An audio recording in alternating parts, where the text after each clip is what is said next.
is CNN. The news of the day, a worldview from CNN. I'm Bernard Shaw in Washington. Tear gas, rocks, and rubber bullets. One of Islam's holiest sites turns into yet another Israeli-Palestinian battleground. I'm Hilary Bowker in London. They are the keepers of the peace. It's not an easy job. The Palestinian police force is now one of the only things standing between Palestinian and Israeli. This is CNN Worldview, reporting on the deadly rage between Israelis and Palestinians, with Walter Rogers, live in Jerusalem, Brent Sadler in Gaza, and Richard Roth, live at the United Nations. The bloodshed engulfing Israel the past few days has spread to one of the holiest sites in Islam. 3 people are dead inside the Al-Aqsa Mosque compound, killed in the continuing Palestinian and Israeli fighting sparked by the opening of an archaeological tunnel. The flames licking the Middle East tinderbox are causing concern throughout the world. We have reporters standing by at the United Nations and in the Gaza Strip, but we begin with Walter Rogers, our Jerusalem bureau chief, who joins us from Jerusalem. Walt. Hello, Hillary. There's an eerie quiet which has fallen on Jerusalem tonight after a very tumultuous week of violent clashes that have seen 68 people killed. This is the beginning of the Jewish Sabbath. It is also the beginning of the Jewish holiday Sukkot, which accounts for part of the calm. But this is the kind of tense quiet which followed a very tumultuous day. The flashpoint this time was the Al-Aqsa Mosque in Jerusalem's Old City. Muslims who had come for Friday prayers found themselves the targets of Israeli tear gas and rubber bullets. What is the third holiest site in all Islam became yet another Israeli-Palestinian battleground. Israelis say young Palestinians sparked the clash, throwing stones at the heavy police presence which was ordered out to avert just this kind of violence. The Palestinian stones injured at least 5 Israeli policemen, but the overwhelming Israeli assault killed 3 Palestinians. They did throw stones, but doesn't mean they should shoot. More than 50 Palestinian worshippers were injured in the clash, which inspired other outbreaks of violence in the Palestinian territories. This was the scene in Bethlehem. Outside Palestinian cities, Israeli tanks were poised, awaiting orders to move.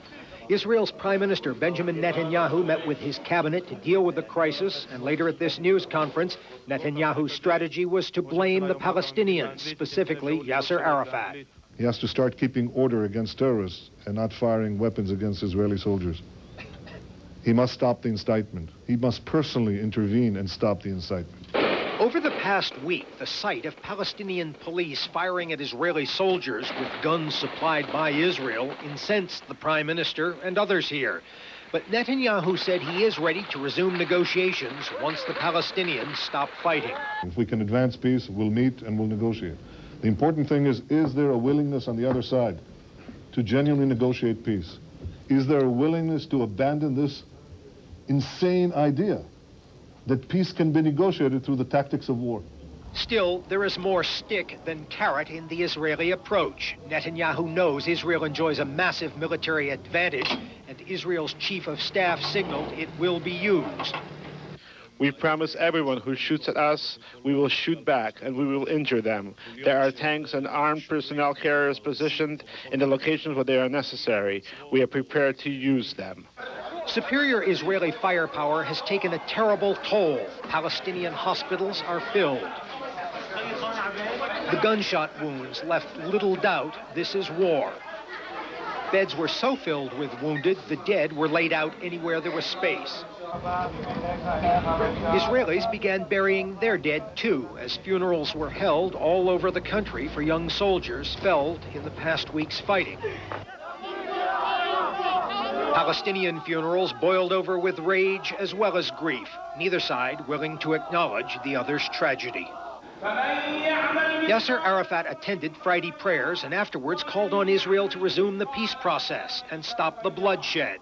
But it's still not certain when he and Mr. Netanyahu will meet again to talk peace.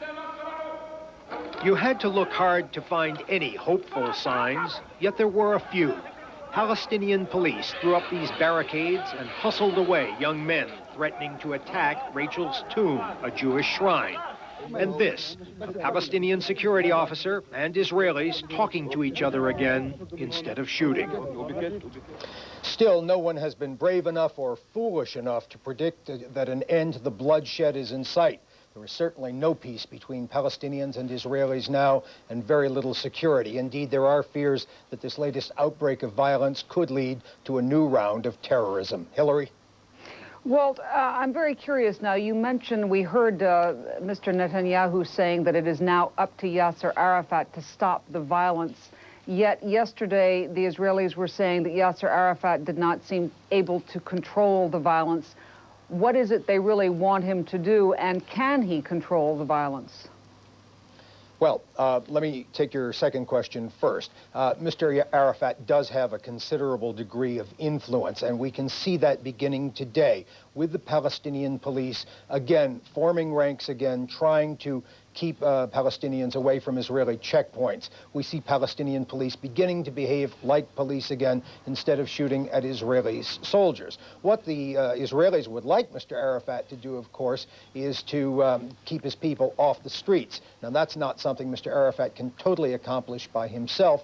This is an area of the world where tempers run very, very high. And remember that it was Mr. Netanyahu's decision to open that archaeological tunnel close to the Al-Aqsa Mosque which sparked all of this violence in this particular round. Hillary?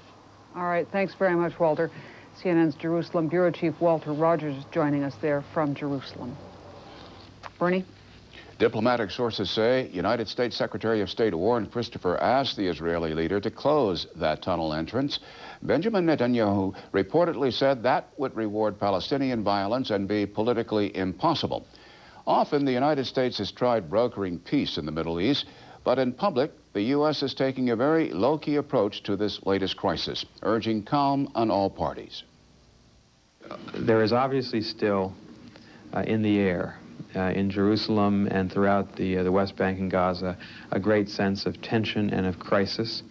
There is a rhetorical war of words that continues, as well as, of course, the war in the streets. And we think that it is wise and prudent now for all parties concerned here, Palestinians and Israelis, to step back rhetorically as well as physically from confrontation. Despite United States efforts to block the session, the United Nations Security Council held a special meeting to discuss the Middle East violence. Israel came under heavy criticism. CNN's Richard Roth is standing by with a live report. Richard? Yes, Bernie, the Security Council has been meeting all day in open session, what's known as an open debate. This is a chance for many countries to vent their views on the violence that has occurred in the Middle East. We're now into the second session of the Security Council debate. Earlier, some of the key players in this drama had their views aired, beginning with Egypt.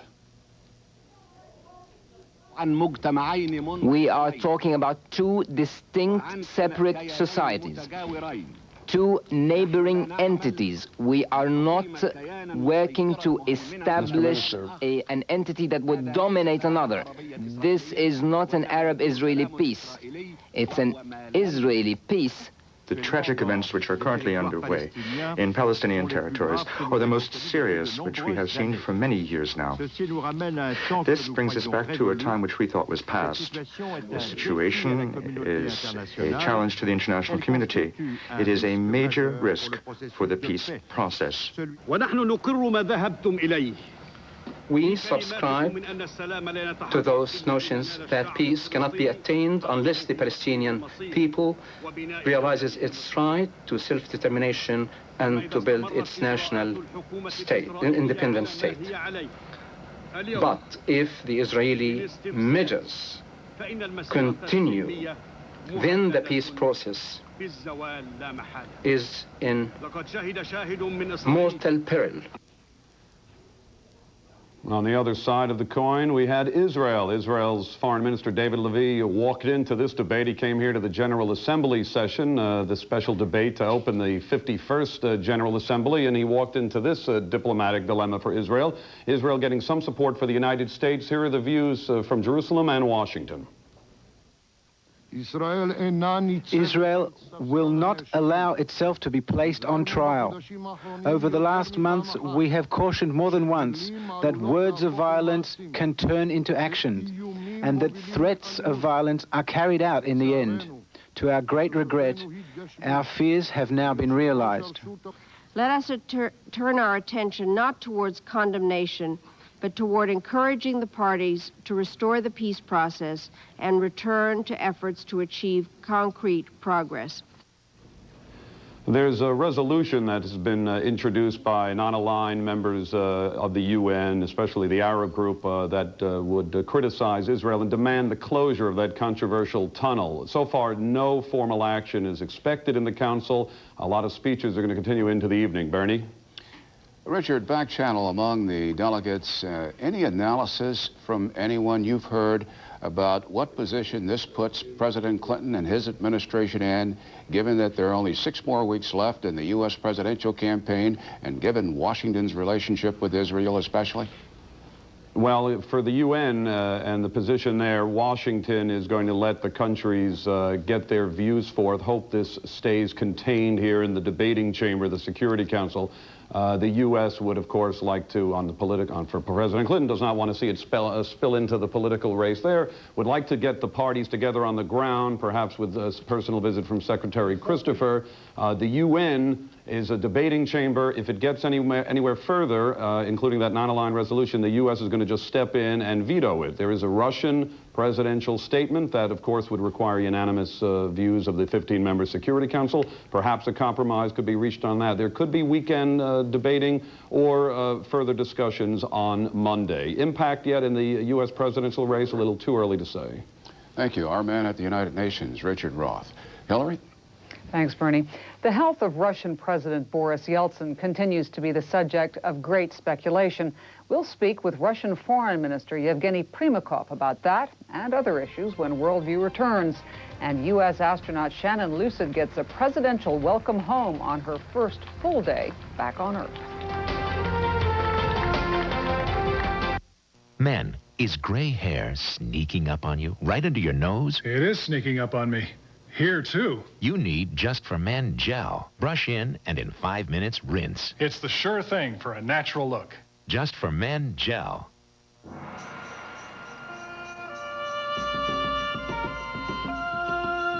No matter where you find yourself in the world, there's one hotel that's always in harmony with the local culture and always attuned to your needs. Because despite the eclectic nature of life, essentially, we're all the same. We're all one. One world, one hotel, uniquely intercontinental. Life's full of compromises. You give up high performance for high capacity. You pass on your favorite foods to fit into your favorite jeans. And with credit cards, find one with a low interest rate and, well... We're sorry. The bank is now closed. But now there's a credit card with no compromises. The low-rate Optima card from American Express. Now you can carry a balance at a low rate and get American Express service. Apply now. There's no annual fee. Call 1-800-4-OPTIMA. You'll get a low rate of 7.9% for an entire year, so you can pay off your bill at your own pace. And after that, the rate won't skyrocket like with some other cards. Plus, there's no annual fee, ever. You can apply now, right over the phone. And you'll have the service of American Express. No problem. It's all taken care of. Call now, 1-800-4-OPTIMA. Get the savings and the service with no compromises and no annual fee. The Optima card from American Express. It gives you more to let you do more.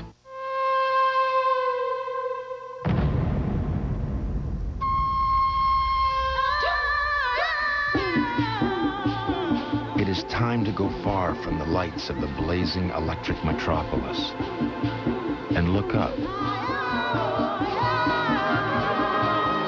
The Isuzu Trooper, a standing 2-ton reminder that the world is large and there are stars above it.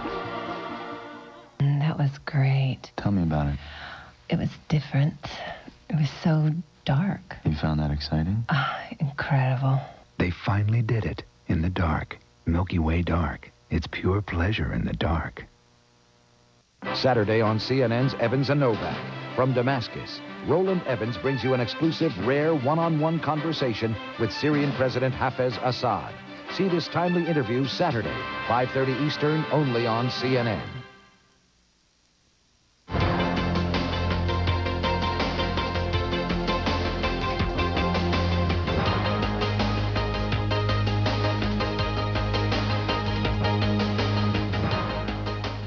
With Russian President Boris Yeltsin on the sidelines awaiting heart surgery, the day-to-day task of running the country has fallen to his inner circle at the Kremlin. Several issues remain to be dealt with, including NATO's planned expansion into Eastern Europe, which Russia opposes, and the withdrawal of Russian troops from Chechnya. Joining us from New York to discuss these and other issues, as well as the ongoing questions about President Yeltsin's health, is Russia's Foreign Minister Yevgeny Primakov. Mr. Primakov is joined by a translator. First of all, welcome, Mr. Minister, and please, this first question. In years gone by, Moscow has not been candid about the health of leaders. What is different today? I think that speculations around the health of the president, they overflow all the limits that there are behind those questions. There was a concilium, a meeting of doctors, which confirmed that the conditions are not that bad for the surgery, and we do all hope that the surgery will be successful and the president would be in good health. What is the main thing, which is of the greatest concern, obviously, for the Americans, for the audience, is that we don't have any doubt that the Constitution could be violated in any way. Mr. Minister, yesterday, your government security chief, Alexander Lebed, held a news conference in Moscow. He roundly criticized Russia's leadership. He said the system does not work. He said the military is on the brink of mutiny. Is this true? First, I do not think that any criticism against our work should not be turned into the interpretation of it as criticism of the leadership. I have the impression that attempts are always made that Alexander Lebed is opposed to this or that leader of the country. This is not correct. He has every reason to be dissatisfied with certain manifestations in the work of the state mechanism. He speaks about that, and this is a natural thing. He is the Secretary of the Security Council. But why is he saying these things? Does this undermine your efforts? That does not undermine my personal efforts. It is the Ministry of Foreign Affairs that is engaged in foreign policy that reports directly to the President. Minister Primakov, in your judgment, what should be done about the fighting between the Israelis and the Palestinians? They should immediately sit at the negotiation table, and I would say that that context today would not be sufficient that could lead simply to the cessation of bloodshed, although that is very important. But it seems to me that in order to attain full stability, it is necessary to do all in order to have the process of peaceful settlement underway, which is rolling backwards. So extraordinary measures are necessary now, and I would like to say that such measures can be used as an impulse to develop the political settlement along all tracks, and first of all along the Palestinian track. Israel should, I think, declare that it will not start from zero, but it shall respect all the understandings. I would like to underline the fact that I do not speak only about the signed agreements, but also about reached understandings, and that the consistency of the government should be ensured. Otherwise, it is difficult to be involved in any negotiations. Do you think that Prime Minister Netanyahu should close the tunnel? I think that he should close the tunnel, yes. Yes, I can be quite definite about that, because this is the sphere which deals with the religious feelings. Judge for yourself if hypothetically a similar situation could materialize near the Wailing Wall or near the two other sacred places of Christianity. For example, next to the leading temple of the Christianity. What would be the reaction of the Jews and the Christians to that?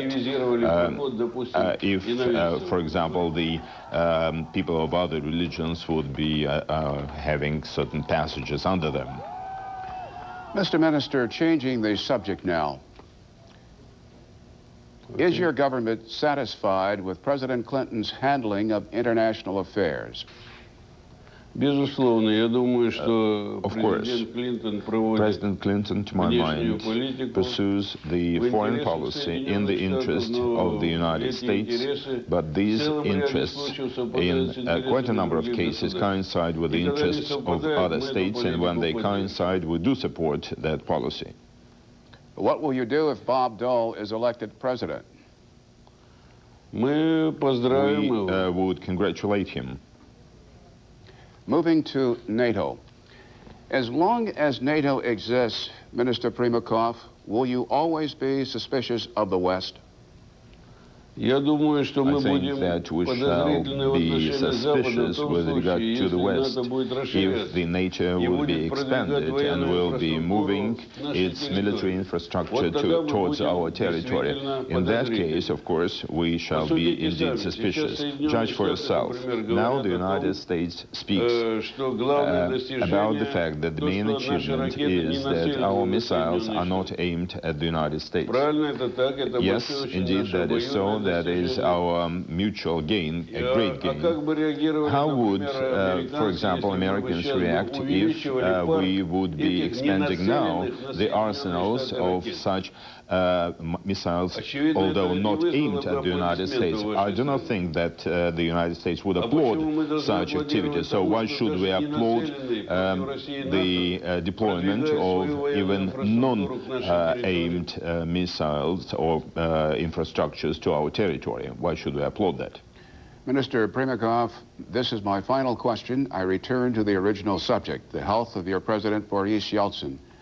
Based on what you know about this man and his health history, in your judgment, if President Yeltsin successfully undergoes his heart surgery, in your judgment, will he be able to conclude a 4-year term? There is no doubt about that. I am of the opinion that he will conclude his term. I know that that man quite well. He can be mobilized under critical circumstances.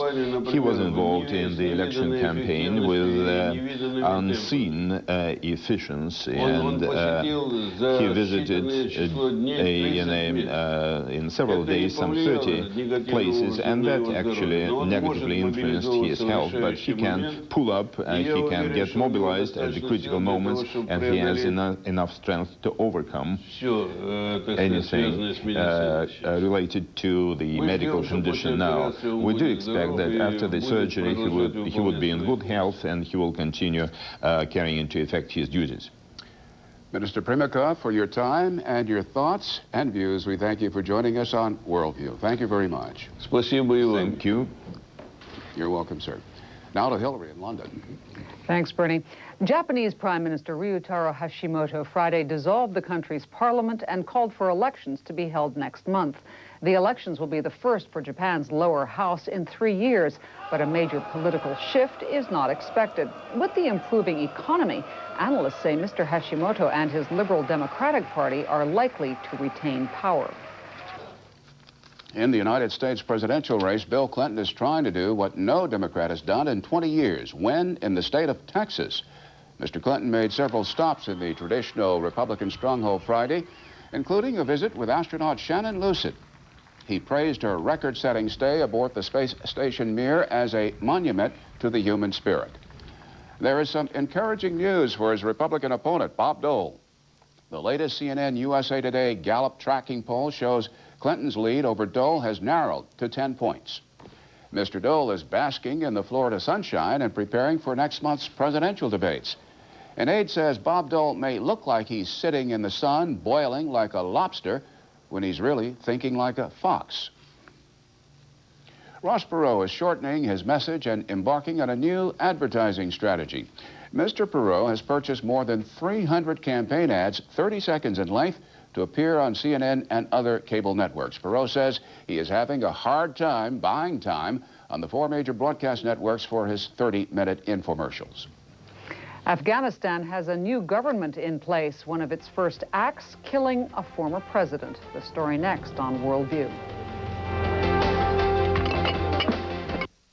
CNN's coverage of Campaign 96 is brought to you by Chrysler and the cab-forward sedans of Chrysler. What's new in your world?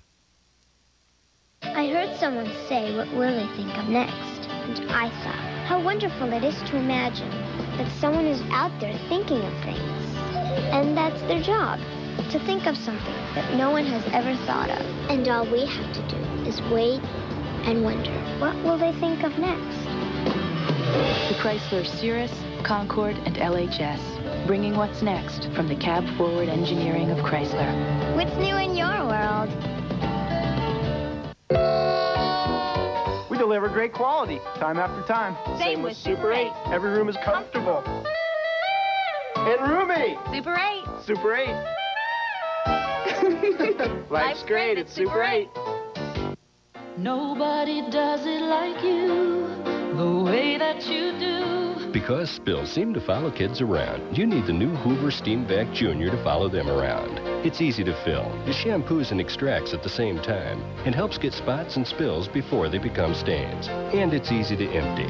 The new Steam Vac Junior. For spills, it takes the cake. Hoover, nobody does it like you.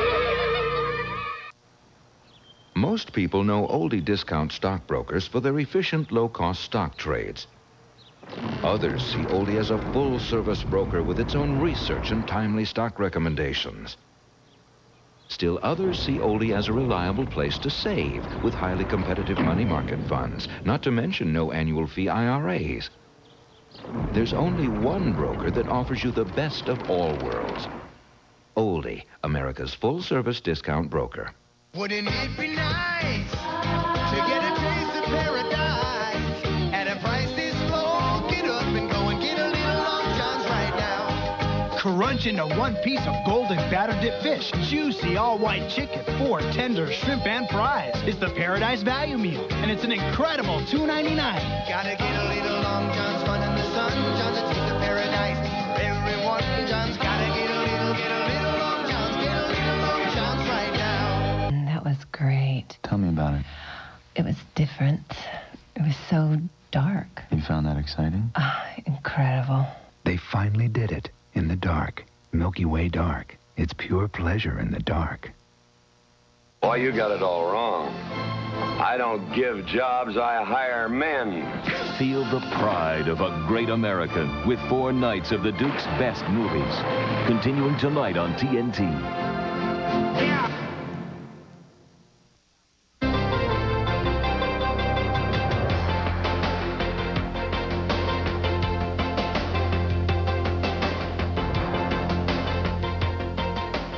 The United States is calling on the new Afghan government to bring peace to that war-torn region.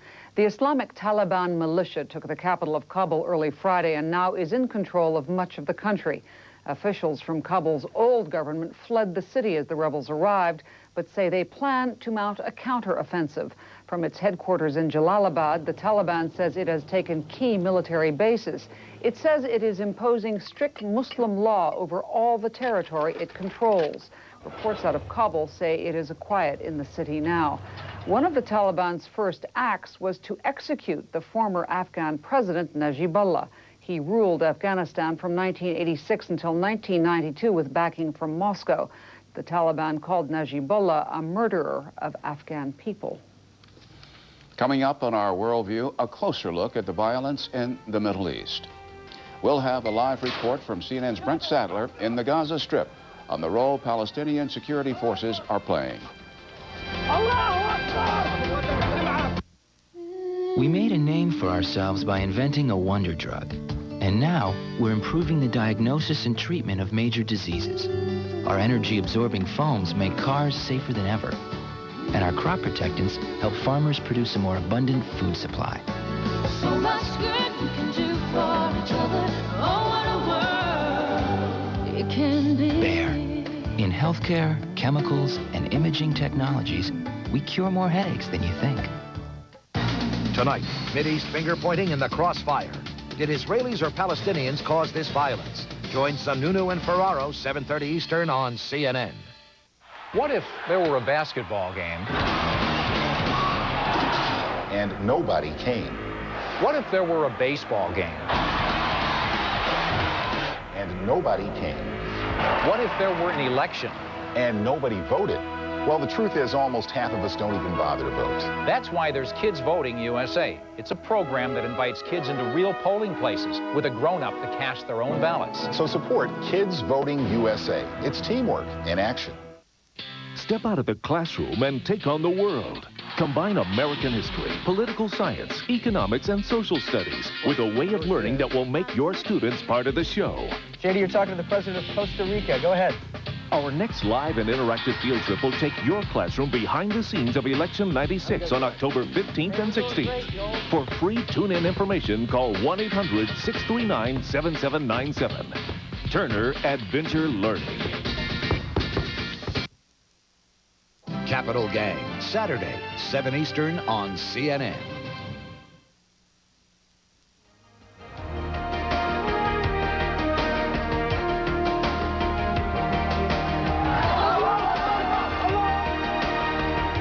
Palestinian rock throwers target an Israeli outpost.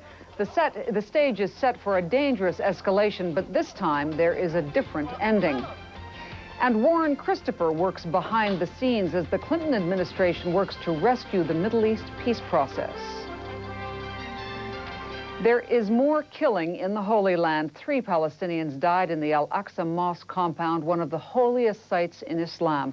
At least 54 Palestinians and 14 Israelis have died in 3 days of fighting. The opening of an archaeological tunnel sparked the latest Middle East conflict.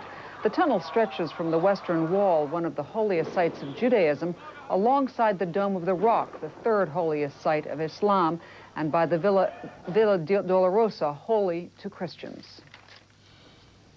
The situation remains very tense in the Gaza Strip. 2 Israelis and at least 18 Palestinians were wounded Friday in a clash outside Rafah. In several places, Palestinian security forces tried to stop the violence. CNN's Brent Sadler is in Gaza with this live report. Brent? Thanks, Bernie. Well, the end of a relatively calm day here in the Gaza Strip was marred by a deadly exchange of gunfire at Rafah on the Egyptian border at the southern end of the Gaza Strip. Israeli soldiers and Palestinian police opened fire on each other during a stone-throwing protest by Palestinians. An Egyptian soldier was killed in the crossfire. Both the Israeli and Palestinian sides reported casualties. 1 Israeli officer was killed in the firefight, which also involved the involvement of an Israeli helicopter gunship, which was seen opening fire during that exchange of hostilities between the Palestinians and the Israelis. Elsewhere in Gaza, there had been smaller-scale demonstrations, but the Palestinian police have been working hard to prevent them breaking out into more serious confrontation. Palestinian security forces in the Gaza Strip reacting to an urgent call to prevent another serious clash, to prevent yet more casualties and loss of life. A few miles away, Palestinian stone throwers were targeting an Israeli outpost guarding the entrance to a Jewish settlement.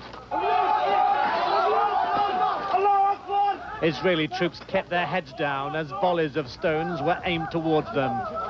This was the same place where a mixture of rocks and gunfire Thursday led to deaths and injuries. This time it was different. A small Palestinian intervention force waded in, dragging away the ringleaders, urging protesters to drop their stones and walk away from confrontation. The demonstrators were in no mood to listen, simultaneously hurling rocks and resisting orders to stop. The Palestinian authorities rose to the challenge, breaking up the protest without a shot being fired. We have orders to halt the violence, says this Palestinian security official, to stop the clashes with the Israelis. The stone throwers weren't arrested, they were pushed onto trucks and driven far from the flashpoint. A chasm divides Israeli and Palestinian leaders over who's to blame for the crisis. But while the level of trust and misunderstanding between the two sides has hit rock bottom, this incident shows that where there's a strong will to exercise restraint, there can be a way to avoid further bloodshed. Gaza City's main hospital is crowded with scores of gunshot victims from the previous day's armed clashes in which 29 Palestinians are said to have died in the Gaza Strip alone. Doctors claim that 21 of the dead were civilians and that most of the wounded were stone throwers. They included 9-year-old Temer al-Masra, lying brain dead with no hope of survival, and Ahmed Najjar, also 9, who's critically injured with gunshot wounds. Most of the Palestinian dead and injured, say doctors, were hit in the head and chest. There is intention to kill. I can't understand, even comparing with what the Israelis used to do during the Intifada, this is really a new, unprecedented approach. Families waited for news of who was winning and losing the fight for life, with the hope that Palestinian aspirations and the peace process itself will not become terminal casualties of renewed conflict.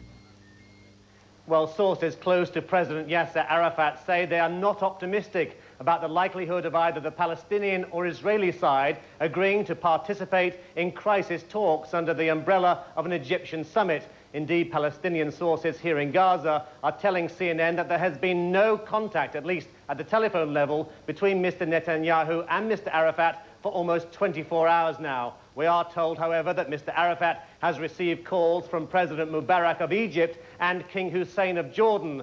And Mr. Arafat, we're told, has been telling those leaders that he sees little point in a crisis summit under the Egyptian umbrella unless it leads to significant results. Bernie. Brett, obviously we've seen the Palestinian police authorities on the move over the past couple days. How much coordination, if any, is there between the Palestinian police forces and the Palestinian leadership? Well, certainly the word has gone out to all of Yasser Arafat's 30,000-strong armed forces here in Gaza that they should do their utmost to stop these confrontations, these stone-throwing protests breaking out into exchanges of gunfire. Clearly that did not work in the Rafah area south of Gaza City, where I'm talking to you from earlier today, but it has been working elsewhere. They're working like firemen, if you like, rushing around in trucks and jeeps, trying to stop incidents, flashpoints breaking out. And so far, at least, that seems to be working to an extent, although the potential for loss of control remains high. Bernie. Thank you. Brent Sadler live from the Gaza Strip. Hillary? Thanks, Bernie. Well, as we mentioned earlier in our program, the United States is taking a low-key approach to the latest Palestinian-Israeli crisis. CNN's World Affairs correspondent Ralph Begleiter reports U.S. officials are mostly working behind the scenes to calm the crisis and to preserve the broader Arab-Israeli peace process. The Clinton administration, in the heat of an election campaign, is avoiding a high-visibility role in the latest crisis between Israel and the Palestinians. A top U.S. official tells CNN the Israeli prime minister is, quote, wallowing in the mess he's creating. I'm not postponing our sovereignty over Jerusalem. I don't regret that we opened the Western Wall tunnel, which has no effect whatsoever on the Temple Mount, which has no effect whatsoever on the holy sites. It expresses our sovereignty over Jerusalem. One U.S. official who watched that performance described it as very Nixonian. Netanyahu building a wall of rationalization, the official said. We think that it is wise and prudent now for all parties concerned here, Palestinians and Israelis, to step back rhetorically as well as physically from confrontation. The White House says Mr. Clinton has not been personally involved. The United States did not block a debate at the United Nations over the violence. It seems that Mr. Netanyahu thinks, as he claims, that the arrogance of power is the effective means for bringing the Palestinians under control and to safeguard the security of Israel. Over the last 4 months, there has been a stop put virtually to the peace process in the Middle East. Fires of frustration have been smoldering because of the lack of progress on Hebron, the continuation of the closures, which Palestinians see as collective punishment and which carries a heavy economic penalty, and the moves to develop settlements. And the decision to open a tunnel in the old city of Jerusalem, following on the earlier demolition of a Palestinian community center, added the fuel that produced conflagration. The Council must not lend its hand to the atmosphere of escalation. The United States is working to prevent the Security Council from bringing to a vote a resolution hostile to Israel. Let us turn our attention not towards condemnation, but toward encouraging the parties to restore the peace process and return to efforts to achieve concrete progress. Secretary of State Warren Christopher met in New York with Arab counterparts from Syria, Egypt, and Gulf states. Christopher spoke by phone with Palestinian Authority President Yasser Arafat and Egyptian President Hosni Mubarak. Aides say Christopher could be dispatched to the Middle East within a few days to try rolling back the tensions between Israelis and Palestinians. U.S. officials trying to rescue the Arab-Israeli peace process say the Clinton administration cannot lay low too long. They worry about an escalation of violence, about a possible attack by Palestinians against Israelis, which would only harden Benjamin Netanyahu's resolve against compromise. Ralph Begleiter, CNN, Washington. How are Israel's Arab neighbors reacting to this latest round of Israeli-Palestinian violence? We will talk with a representative of the Arab League when WorldView returns. This is WorldView Money. Wall Street closes the week on a quiet note as investors await the onslaught of corporate earnings reports. The Dow Jones Industrials gained 4 points, closing at 58.72, but they lost more than 15 points for the week. The other major indexes also finished the day slightly higher, with the tech-heavy NASDAQ Composite gaining 2 points. And in the credit market, the Treasury 30-year issue down 8/32 of a point, yielding 6.90%.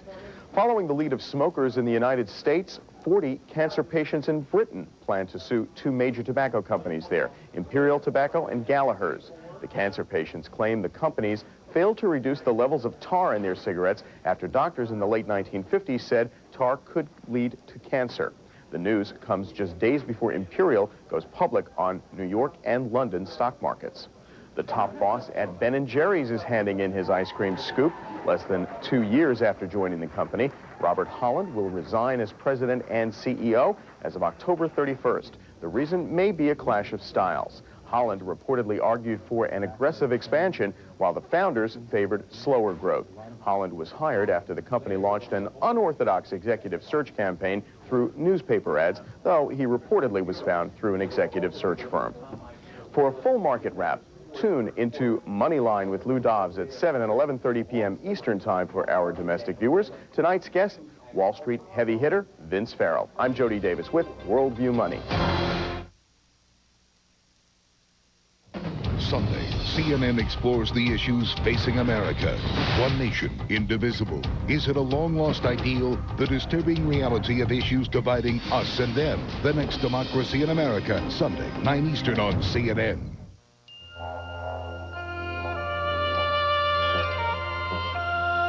No matter where you find yourself in the world, there's one hotel that's always in harmony with the local culture and always attuned to your needs.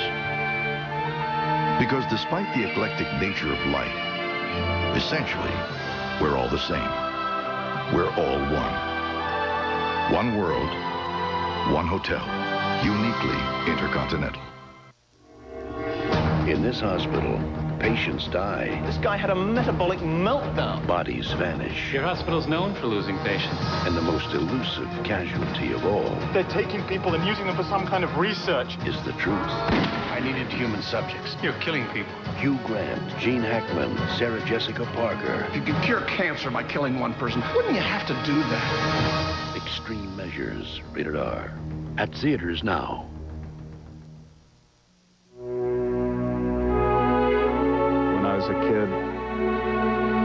take penicillin for 9 years. Probably it saved my life. I think that bacteria, having evolved over the last 4 billion years, they have a lot of tricks up their sleeves. There's a real need out there. There are people that are dying now. Literally, there's a 35% mortality rate that's been reported for some of these infections that, there's no drug left. I'm a pharmaceutical company researcher. I'm involved in the oxazolidinone project. We're developing these compounds for treating gram-positive infections that are multi-drug resistant. My hopes really are that someday some kid will have the drugs that I've been working on for the last 8 years available to them to save their life.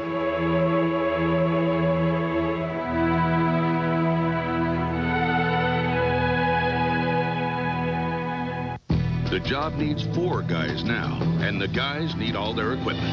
You're working harder than ever. You need a truck that does too.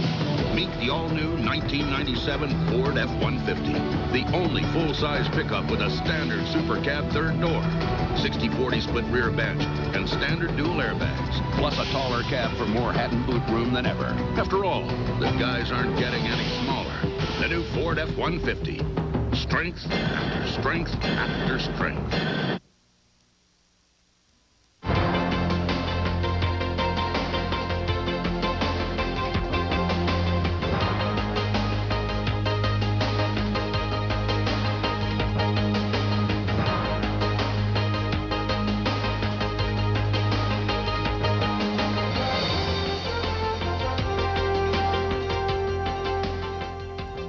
The Israeli government is taking a tough line on the current Mideast violence. At a news conference Friday, Prime Minister Benjamin Netanyahu defended his decision to open a pedestrian tunnel near one of the holiest sites of Islam. He also called for negotiations. Here's some of what he had to say. We always respected the Muslim holy places. We'll always respect them. And it was an attempt to cynically manipulate the tunnel issue, make it into a religious issue of fanaticism that was a deliberate act of inciting the riots that were not spontaneous at first, but organized by the Palestinian Authority. Once these riots were underway, the Palestinian Authority's police force, armed with rifles secured through the Oslo agreements courtesy of Israel, began firing these very weapons against Israeli soldiers. This is a double violation. The first is incitement, banned by Oslo. The second is violence, banned by Oslo. The third, actually, is the abrogation of the responsibility of keeping law and order, also stipulated by Oslo. So we have a triple violation here, which led to the tragic loss of life on both sides. What I've said to Chairman Arafat is that we must get things back on track. He must give clear instructions to his security forces to cease and desist from these violent attacks. He has to start keeping order against terrorists and not firing weapons against Israeli soldiers. He must stop the incitement. He must personally intervene and stop the incitement so that it is heard from him. And thirdly, once we go back to these principles of keeping, each of us keeping our obligations, to go back to the negotiating table. We're discussing a number of possibilities of meetings. I'm prepared to meet Mr. Arafat. Our hand is stretched out in peace, and we expect a similar attitude, a peaceful attitude in negotiating peace from the Palestinian Authority. Mr. Netanyahu says he will consider an invitation from Egyptian President Hosni Mubarak to meet Mr. Arafat in Cairo. Well, to get an Arab perspective on this latest outbreak of Israeli-Palestinian violence and on Mr. Netanyahu's comments Friday, we're joined by Khalid Abdullah. He has been the Arab League's representative to Washington for the past 2 years, and he joins us now live from Washington. Mr. Abdullah, thanks very much for joining us. Now, I know you are in Washington. You're not in the Middle East. It's very difficult, but I assume you've been in touch with people. Have you heard anything to actually to give you an opinion one way or another on what Mr. Netanyahu has just said, which is effectively accusing Yasser Arafat and the Palestinian Authority of inciting this violence, of planning it almost? Actually, Mr. Netanyahu is a very shrewd person in distorting facts. He sounds for me as if the Palestinians who opened the tunnel under a Jewish holy place. He sounds for me as if the Palestinians are sieging the Israeli economy. He sounds to me as if the Palestinians are expanding or building new settlements around Tel Aviv. These are really distortion of facts, and you have to look at it within the context and the background within which those demonstrations and that kind of protest have taken place in West Bank and Gaza. And the background, I expect you are referring to the fact that there has not been a lot of movement on the peace frontier since the Netanyahu government took power. Is that it? Not only this, but Mr. Netanyahu won election on a certain platform which deviates very drastically from the principles of the peace process. And also he is taking measures contrary to the requirements of Oslo Accords. With all due respect, Mr. Abdullah, we just heard Mr. Netanyahu effectively accusing the Palestinians of doing what you're accusing him of doing. So where does the truth lie? The facts are on the ground. Mr. Netanyahu has issued a new plan to expand the settlements by at least 10,000 dwellings during the coming 4 years. Mr. Netanyahu had to respond to the pressure of many leaders around the world in order to shake hands with Mr. Arafat. Mr. Netanyahu says that he wants to change the terms of reference of the peace negotiations. He doesn't recognize the terms of reference of peace for land, but peace, for instance. All right, given what you're saying, and given not only the facts on the ground where we're seeing a lot of violence, but very heated rhetoric, what chance do you think that Oslo, that any kind of peace has of surviving? Well, there are, of course, a lot of chance, provided that Mr. Netanyahu responds to the requirements of peace, of the peace process. One of these is to close down permanently the tunnel. The other one is to commit himself to the basic principles upon which the peace process has been established. And thirdly is to move on the ground in implementing the Oslo Accords requirements. What about the security situation and security questions for the Israelis? Let us not forget it's a democracy.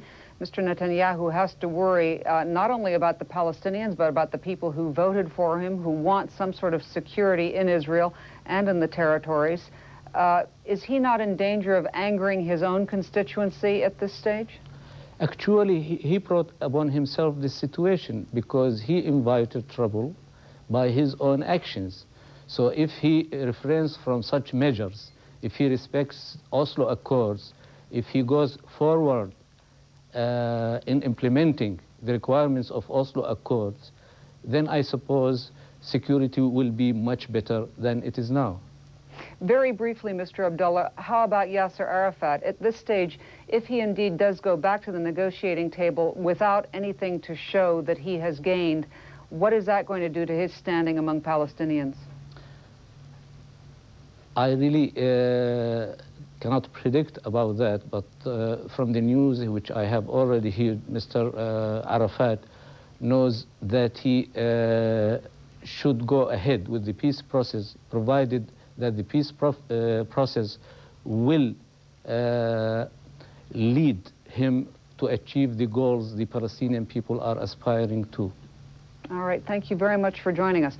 We have been speaking with Khalid Abdullah, the Arab League's representative to Washington. And Worldview will continue after these messages.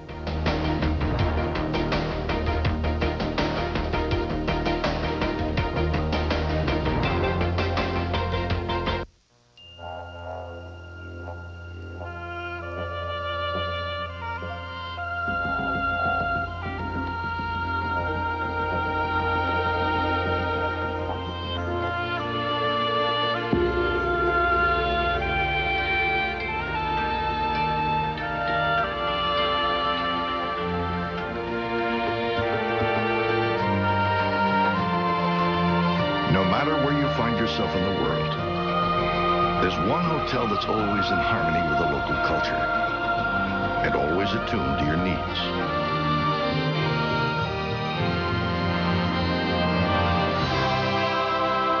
Because despite the eclectic nature of life, essentially, we're all the same. We're all one.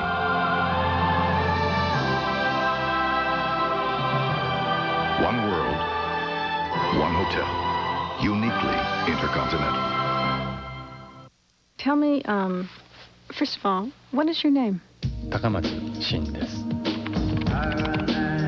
I consider my life as an architect, as a journey. Everything I see stimulates my imagination. I would like to build the things that are one with nature. Architecture that is nature itself. On Northwest Airlines, I feel the space is spreading out toward the sky. Normally, I can't sleep on airplanes, but in world business class, I sleep very well. This gives me comfort to my feeling and my body. I love traveling. Each time that I travel, I feel my mind is free.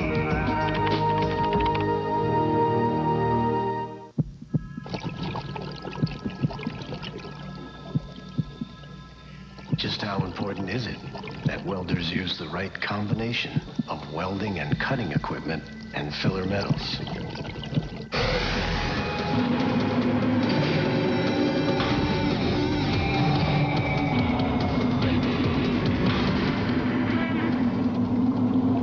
ESOP. See your local ESOP distributor today.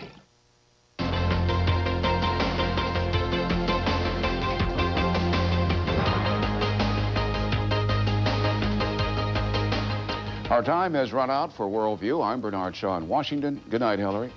Good night, Bernie, and I'm Hillary Bowker in London. Thanks for joining us. Closed captioning was provided by Bell Atlantic, the heart of communication. Tonight, Mideast finger-pointing in the crossfire. Did Israelis or Palestinians cause this violence? Join Sununu and Ferraro, 7:30 Eastern on CNN.